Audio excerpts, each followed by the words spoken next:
Dermot, where they don't have high hopes right now is Florida. As you heard from James Matthews there, the White House think they've got it in the bag, and the numbers certainly do look that way at the moment. Still waiting to know for sure in Florida, but that's looking like that's going towards Donald Trump at least. But North Carolina, as you were saying, looking more promising for the Democrats, at least in terms of the numbers of votes that have been counted so far. Let's have a look at what we have in North Carolina. Crucial state here, 15 electoral college votes here. And it had been leaning, according to the polls at least, had been leaning towards Joe Biden. But I want to draw your attention to something here. Not that long ago, the gap was far bigger. Joe Biden was much further ahead in North Carolina. Now it's tightening, and it looks like Donald Trump is catching up in North Carolina.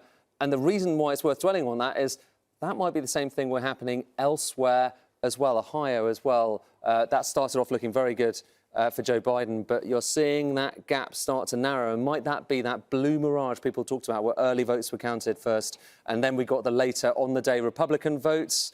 Seems to be the case. And let's have a look at this. This is Mecklenburg County, so big population centre in North Carolina. And when you look here, what you can see is last time around, Hillary Clinton taking it by 63%.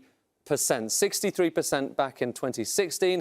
And look at this, Joe Biden looks like he's increased that, so gaining votes in places like Mecklenburg. But, as I say, as the new counts come in, it does look like that lead that he had in places like North Carolina, places like Ohio as well, seems to be narrowing. I'll give you the ultimate example of that. Come over here and let's have a look at Texas. Because in Texas, you remember, just not long ago, we were talking about how Joe Biden was potentially leading in Texas. Well, now look, Donald Trump has taken back the lead in Texas. That has just happened in the course of the last kind of 25 minutes, half an hour or so. Donald Trump has pulled ahead of Joe Biden in Texas, and that story is changing. And again, it's the same thing. You know, it is an unprecedented election, very different pattern of voting, and we're starting to learn that that's changing the dynamic, changing the narrative over the course of the evening and into the morning, and that might be the case as well in other places throughout the country. So we are kind of,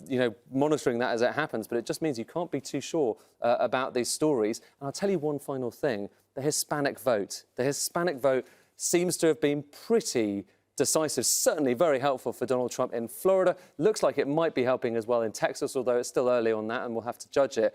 But, it is an ethnic minority, but a growing, important minority in the US, and they are coming out to vote for Donald Trump, and they're not necessarily voting as much for Joe Biden as they did for Hillary Clinton.